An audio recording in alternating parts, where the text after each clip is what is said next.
Hello friends, welcome to Education Library. আজি আমি আলোচনা কৰিম past perfect tense.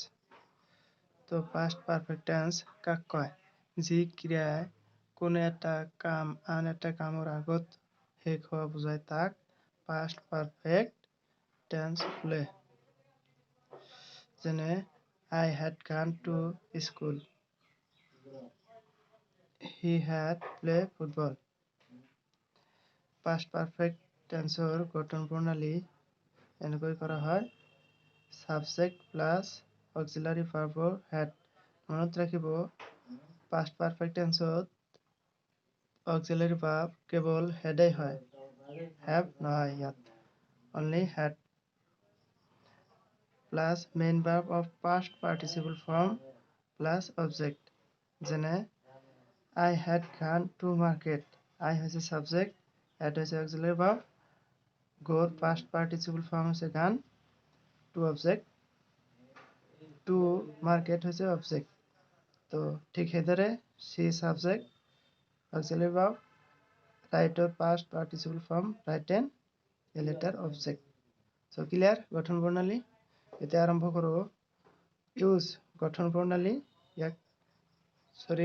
use ব্যৱহাৰ প্ৰণালী ইয়াক কেনেকৈ ব্যৱহাৰ কৰা হয় তো যিটো ঘটনা আগত সম্পূৰ্ণভাৱে ঘটি যায় সেই বাক্য past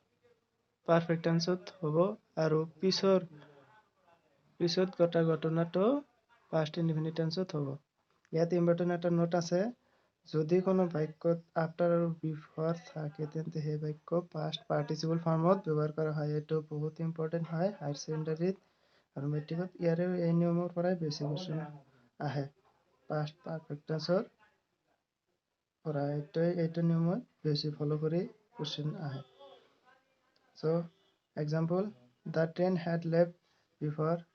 we arrived the station before আছে গতিকে এই বাক্যটো past perfect tenseত হ'বই তাৰ আগৰ এইখিনি বাক্য আছে past perfectত পিছৰ বাক্য আছে past indefiniteত এই নিয়মৰ এইখিনি পৰা হয় ভালদৰে চাব তো next example he came after I had gone after আছে the patient had died before the doctor came before আছে তো এতিয়া আমি আলোচনা কৰিম next use 2 নম্বৰ ব্যৱহাৰ যদি কোনো বাক্যত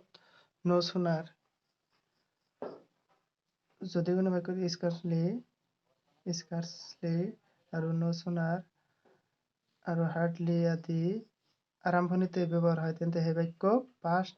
perfect tenseত ব্যৱহাৰ কৰা হয়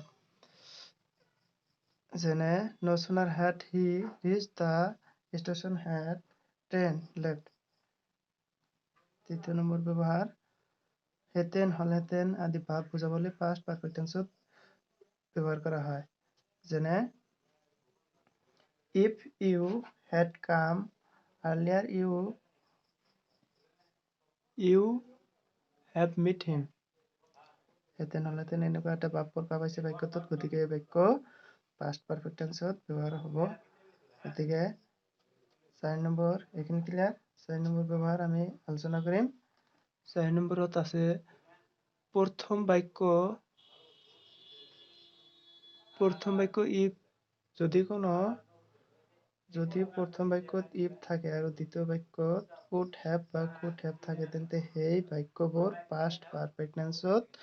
ব্যৱহাৰ হয় এটা ইম্পৰ্টেন্ট ব্যৱহাৰ হয় মনত ৰাখিব example if I had known his address I could have আছে if আছে would have use হৈছে গতিকে এনেকুৱা বাক্য past perfect tenseত ব্যৱহাৰ হ'ব সো এতিয়া আমি আলোচনা কৰিম কাৰেক্ট টেন্স ইয়াক কেনেকৈ কাৰেক্ট কৰা হয় past perfect tenseৰ বাক্যসমূহ তো she get up before the sun rose she পিছত auxiliary verb ইউজ কৰিব তাৰপিছত get ৰ past participle form ইউজ কৰি কিনে ইয়াক কাৰেক্ট কৰিব তাৰপিছত the train ইয়াত auxiliary verb ইউজ কৰিব তাৰপিছত ইয়াৰ past participle form এইখিনি কাৰেক্ট কৰিব এনেকুৱাকৈ হ'ব তো একচুৱেলি প্ৰেজেণ্ট পাষ্ট ফিউচাৰ তিনিটাৰ চাৰিটাকৈ ভাগ থাকে। মই চাৰিটাৰে ব্যৱহাৰ দি যাম, কিন্তু আপোনালোকে বেলেগ বেলেগ ঠাইত কি পাব, তিনিটাকৈ আলোচনা কৰিব বা তেনেকুৱাকৈ পাব। চ' মই যিখিনি দিছোঁ বহুত ইম্পৰ্টেণ্ট হয়, ভালদৰে পঢ়িব আৰু ভাল ৰিজাল্ট এটা কৰিব বুলি মই কামনা কৰোঁ। চ' মোৰ ভিডিঅ' যদি আপোনালোকৰ ভাল লাগে তো প্লিজ আপোনালোকৰ ফ্ৰেণ্ডক শ্বেয়াৰ কৰি দিব আৰু মোৰ চেনেলখন ছাবস্ক্ৰাইব কৰিব, যাতে পিছৰ পৰৱৰ্তী ভিডিঅ'সমূহ পাই থাকে। চ' থেংক ইউ।